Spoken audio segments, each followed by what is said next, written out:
सभी विद्यार्थियों का एग्रीकल्चर सुपर क्लासेज के यूट्यूब चैनल पर हार्दिक स्वागत है। ये जो क्लास रहने वाली है अपनी एग्रीकल्चर सुपरवाइज़र की, जो बच्चे तैयारी कर रहे हैं, जेएट आईसीआर की जो तैयारी कर रहे हैं, उनके लिए ये क्लास बहुत ही इंपॉर्टेंट रहने वाली है। इसमें अपन 11th और 12th की जो बुक है आपकी आरबीएससी की, उसमें जो अपना शॉर्ट नोट्स है वो इसमें अपन तैयार कर रहे हैं। जैसे बच्चे थ्योरी न पढ़ के इस क्लास को देखें तो उससे क्या हो जाए, उनका समय की थोड़ी बचत होगी। इसमें अपन सबसे पहले स्टार्ट करते हैं। कृषि शब्द संस्कृत की कृष धातु से बना हुआ है। जो आपका जो कृषि शब्द है वो किसकी कौन सी धातु से बना हुआ है? कृष धातु से, संस्कृत भाषा की कृष धातु से बना हुआ है, जिसका अर्थ है खींचना या जोतना। उसके बाद में बढ़ेंगे अपन। एग्रीकल्चर शब्द है वो कौन सी भाषा का है? आपका लैटिन भाषा का है।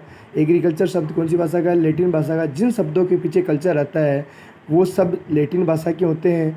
एग्रीकल्चर शब्द लैटिन भाषा का, जो कि आपके एग्री तथा कल्चरा से लिया गया है। एग्री या एगर का अर्थ होता है आपका मर्दा, ठीक है। कल्चरा का अर्थ होता है कल्टीवेशन या खेती करना, तो मर्दा पे खेती करना, वही क्या आपके एग्रीकल्चर। कृषि विज्ञान की परिभाषा सामान्यतः जीवन निर्वाह व आर्थिक उद्देश्य की पूर्ति के लिए फसल उत्पादन, जिसमें सारी फसलें आती है अपने। उद्यान विज्ञान, जिसमें फल, सब्जी, फूल एवं उनसे संबंधित बनने वाले उत्पाद वो आते हैं। पशुपालन, जिसमें पशुओं के बारे में सारी आदि की कला और विज्ञान को ही क्या बोलते हैं अपन? कृषि विज्ञान। ये इंपॉर्टेंट प्रश्न है आपका।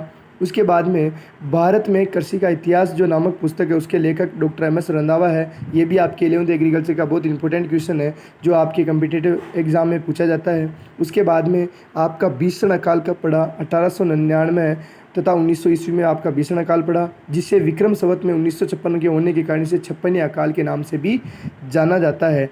भारतीय कृषि बोर्ड की स्थापना 1904 में हुई है। भारतीय कृषि बोर्ड की स्थापना कब हुई है? 1904 में। ये भी आपका 11th एग्रीकल्चर का इंपॉर्टेंट शॉर्ट नोट्स है, इसको भी आपको ध्यान रखना है। आपको थ्योरी न पढ़ के ये जो इंपॉर्टेंट क्वेश्चन है वही आपको देखने हैं।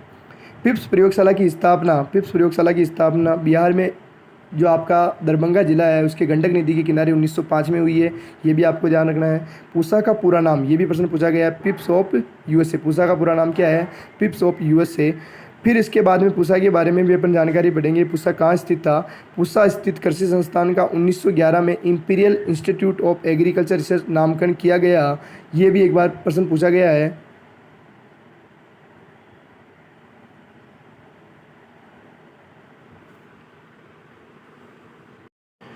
1919 में इंपीरियल एग्रीकल्चर रिसर्च इंस्टीट्यूट रखा गया तथा 7 नवंबर 1936 को बिहार में बाढ़ आने के कारण पूसा संस्थान को दिल्ली में स्थानांतरित कर दिया गया।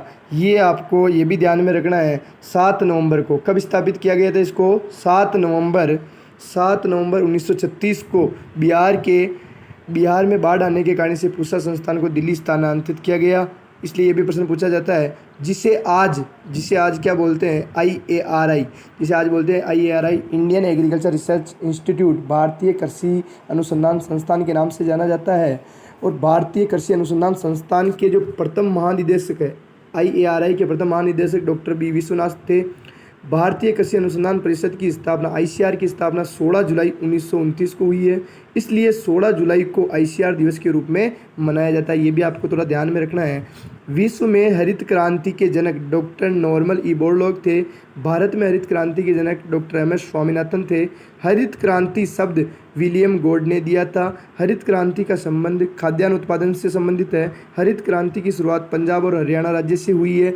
ये प्रश्न भी कई बार पूछा गया है। और एक प्रश्न आपके जो बोने गेहूँ के जनक, वो भी आपके नॉर्मन ई बोरलॉग थे। ये भी आपके 11th एग्रीकल्चर के शॉर्ट नोट्स में आते हैं। ये भी आपको थोड़ा ध्यान में रखना है। इसके बाद में आपकी 11th एग्रीकल्चर में इंपॉर्टेंट जो क्वेश्चन है वो भी आपको थोड़ा ध्यान रखना है। यहाँ से भी हर बार प्रश्न आता है। 11th एग्रीकल्चर वालों के लिए भी इंपॉर्टेंट है, प्लस जो कम्पिटिटिव एग्जाम उनके लिए भी ये एग्जाम इंपॉर्टेंट है। भारत में कितने प्रतिशत आबादी कृषि पर निर्भर है? आपके भारत में 70% आबादी कृषि पर निर्भर है। ये भी आपको ध्यान रखना है। किस नदी पर शोध द्वारा प्रमाणित हुआ कि प्राचीन काल में भारत में एक साथ 2 फसलें ली जाती है? सरस्वती नदी के उद्भव से आपको ये पता चला है। अर्थवेद में जानकारी किसकी दी गई? अर्थवेद में आपकी पादप सुरक्षा की जानकारी दी गई है। कृषि उपकरण एवं मौसम पूर्वानुमान का उल्लेख किस प्राचीन ग्रंथ में मिलता है? वराहमिहिर में मिलता है। ये भी आपका इंपॉर्टेंट प्रश्न है। भारत में कृषि का इतिहास पुस्तक के लेखक कौन थे?